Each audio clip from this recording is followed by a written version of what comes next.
من سنين مش قليلة كان في محل في نص شارع هادي في منطقة شعبية. محل واسع ومساحته تشرح القلب، بس رغم كده عمره ما اتأجر. كل ما حد يجي يشوفه يدخل يلف ويعجب بالمكان وبعدها ما يرجعش تاني. مش بس ما يرجعش، لأ، ولا حتى يرد على مكالمة من صاحب المحل تاني. وأصحاب المحل عم نادر واخوه عم حسن اتعودوا على الوضع.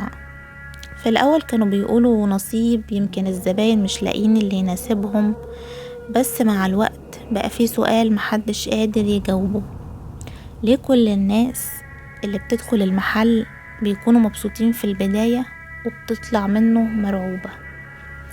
في يوم من الأيام بعد المغرب بشوية كان عم نادر واقف بيقفل باب المحل اللي جنبه.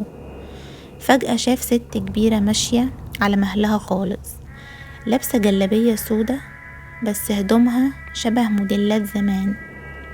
وشها كان هادي لدرجة تخوف، ما فيهوش أي تعبير ولا حتى بترمش. وقفت قدام المحل وبصوت واطي جدا قالت: المحل ده للإيجار يا ابني؟ عم نادر اتكهرب، قال لنفسه: غريبة، أول مرة حد يجي من نفسه يعني. قال لها: أيوة يا حاجة، اتفضلي شوفيه.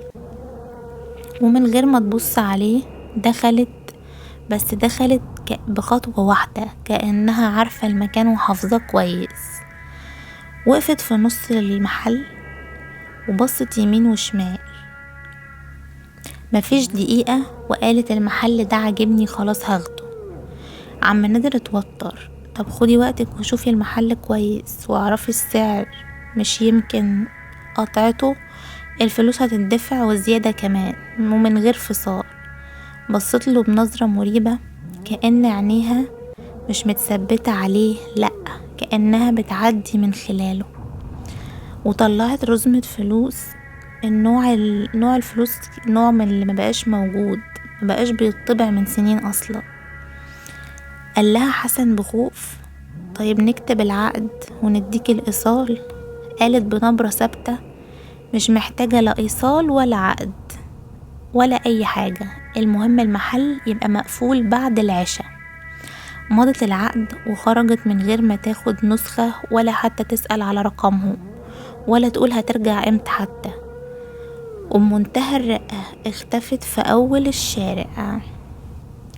في نفس الليلة بعد ما قفلوا الباب عم نادر قال: حسن، لاحظت حاجة؟ قال له: ايه؟ الست ما خدتش نسخة العقد ولا طلبت رقم التليفون ولا أخدت المفاتيح.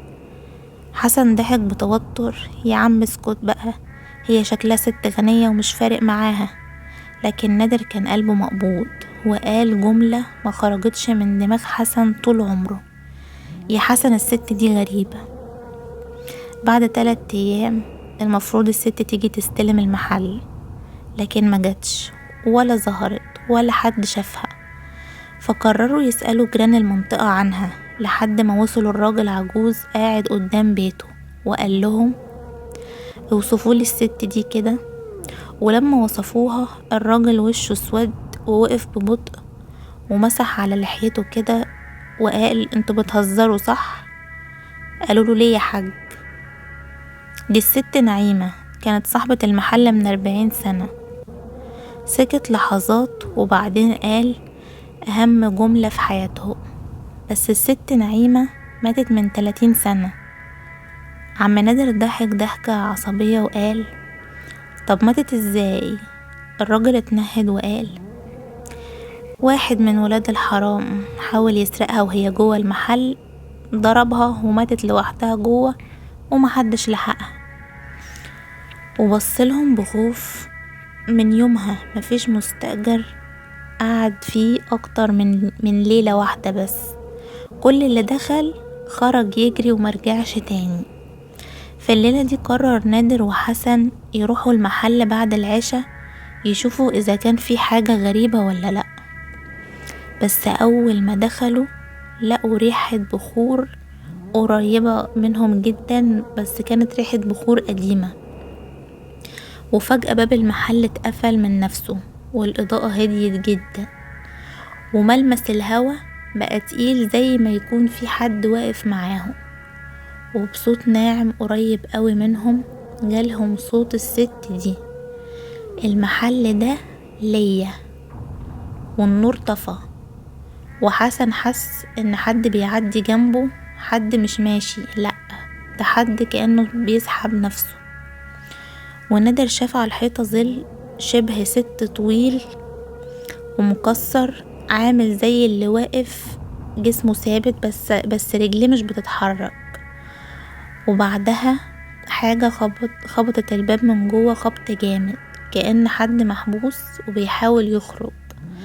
نادر فتح الباب بسرعة وجريوا هما الاتنين برا، ولما بصوا وراهم شافوا الست نفسها واقفة جوه المحل ووشها باصص عليهم، بس من غير اي ملامح ولا عينين، زي تمثال واقف مستني قبل ما يقفل الباب.